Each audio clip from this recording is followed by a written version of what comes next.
Good morning, children. This is the fifth video of fourth chapter, Thinkers, Beliefs and Buildings. And here we will discuss stories in stone. So whatever pictures and symbols depicted and carved in the pillars and gates of stupas, all these contains a story behind it. All these are not only the decorating items, rather everything has a deep meaning. Some symbols historians could decipher, some could not. So to understand the meaning of these symbols, historians compare these symbols with textual evidence. So there is a picture, figure number 4.13 given in your textbook. So normally we can say that this picture represents the village scene, as we will see the hut with a thatched roof, the people, village people, they are doing some work. But historians identified this picture that this has been depicted from Vesantar Jatak. And as you know, Vesantar Jatak is a Buddhist text. So this story and the scene is depicted from there. And this is a story about a generous prince who gave away everything to a Brahmin and went to live in the forest with his wife and the children. So you will see more closely this picture, and this is a story depicted from Vesantar Jatak, and they tried, the artist tried to show and represent the generous prince who gave away everything and went to forest. But this is an example that how historians often try to understand the meaning of a sculpture by comparing it with textual evidences. So it was not like that every time. Secondly, art historians had to be familiar with hagiography. Hagiography, as you know, it is the autobiography of a saint. So when the art historians couldn't decipher and couldn't understand anything, then they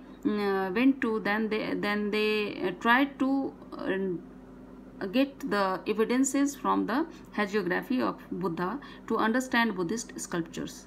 So according to hagiography, Buddha attained enlightenment while meditating under a peepal tree.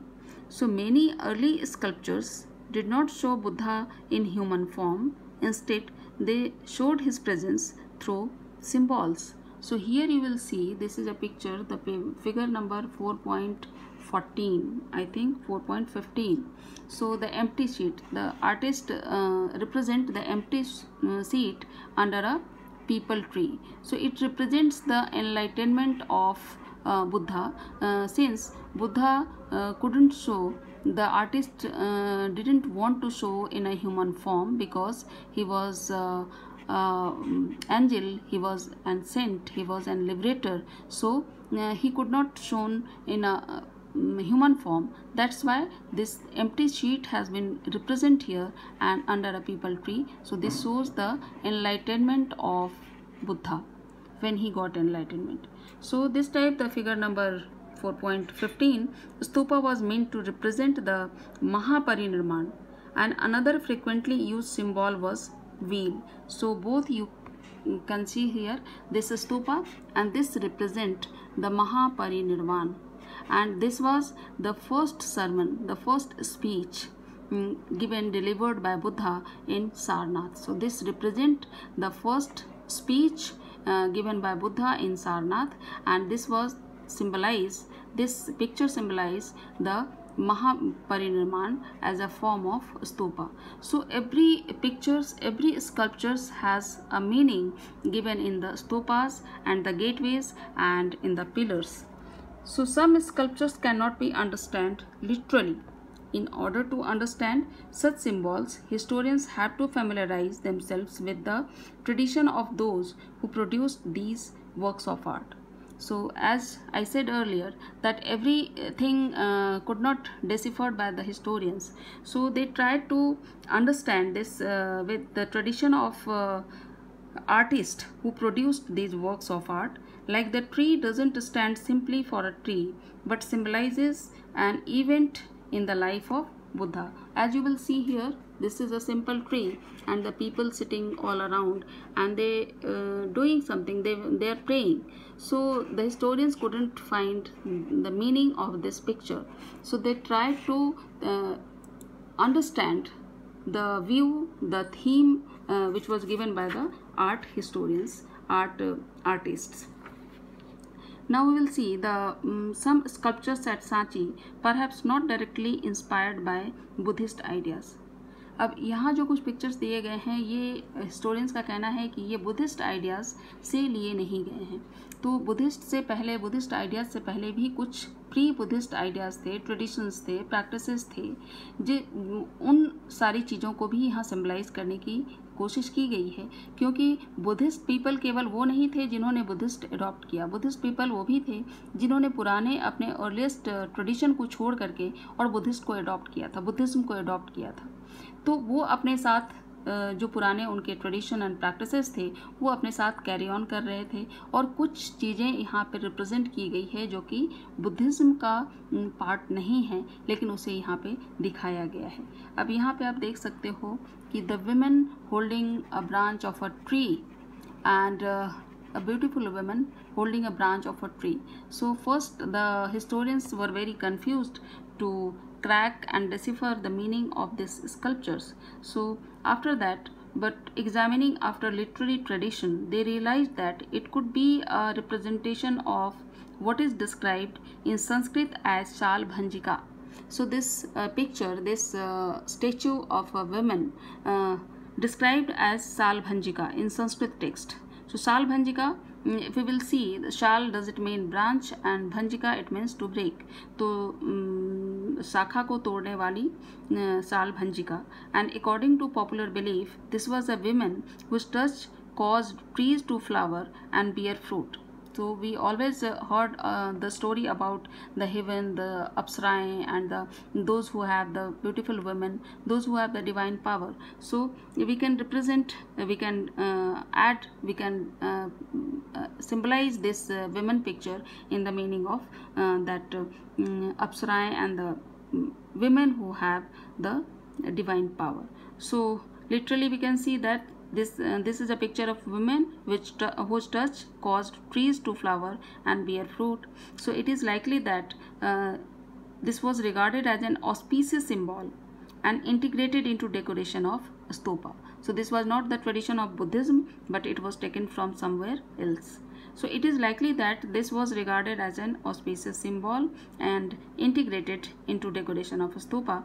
Shal Bhanjika motif suggests that many people who turned to Buddhism enriched with their own pre-Buddhist and non-Buddhist beliefs, practices and ideas. So there are other images as well. Some of the finest depictions of animals are found there. Now we will see the second type of picture in which the elephant.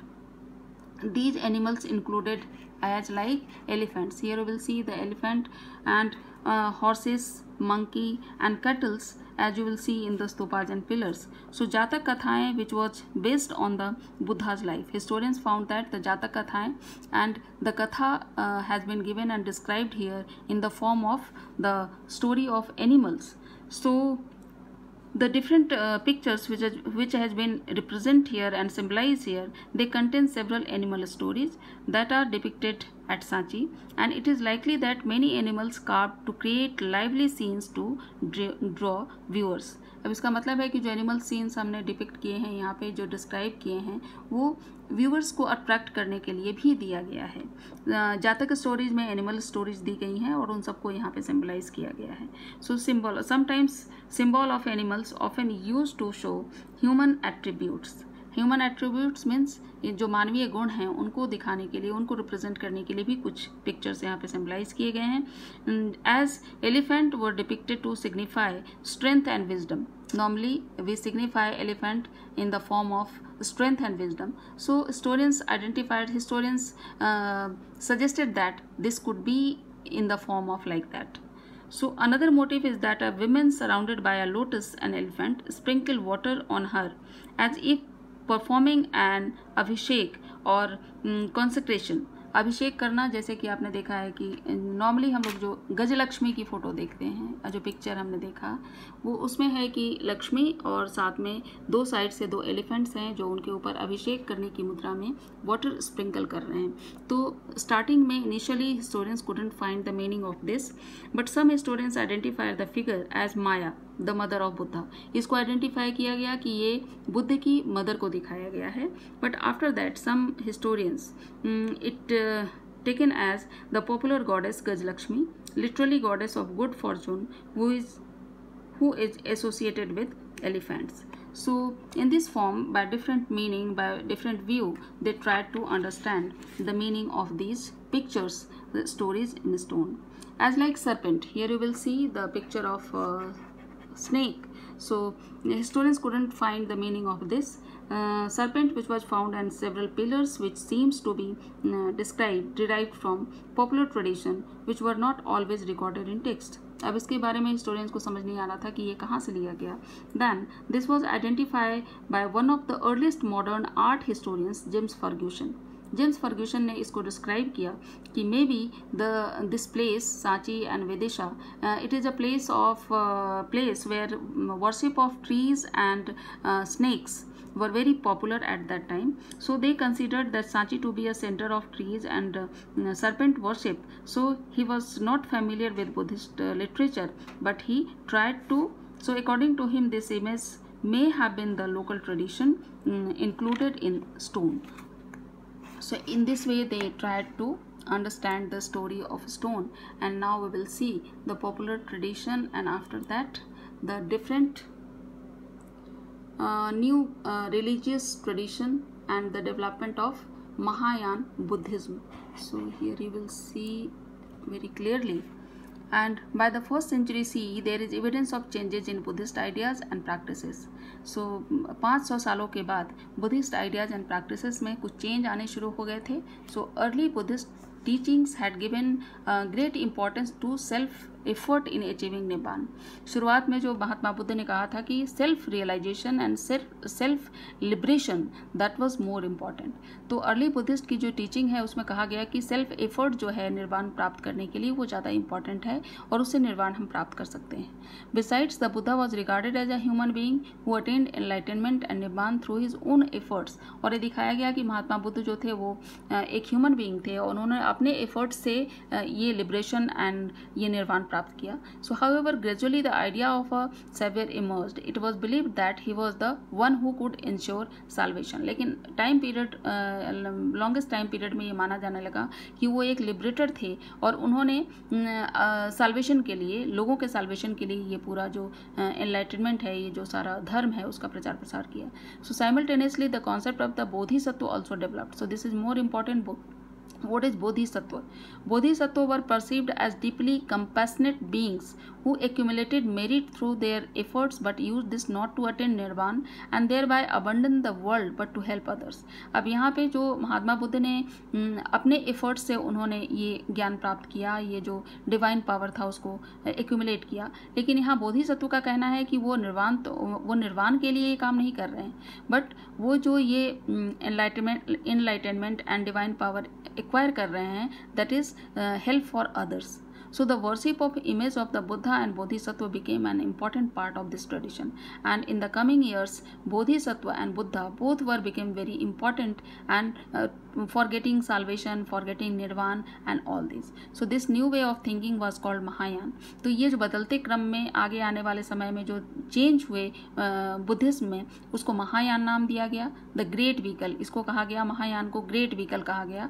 And those who adopted this believes describe the older tradition as Hinayana और the laser vehicle. तो हीनयान को laser vehicle, जो कि traditional original point of view था, उसे laser vehicle कहा गया. और जो चेंज्ड पॉइंट ऑफ व्यू था जिसमें बुद्ध और बोधिसत्व को ग्रेट इंपॉर्टेंस दिए गए, that was known as the great vehicle Mahayana. And these were the two parts of Buddhism in the coming years and in the later years.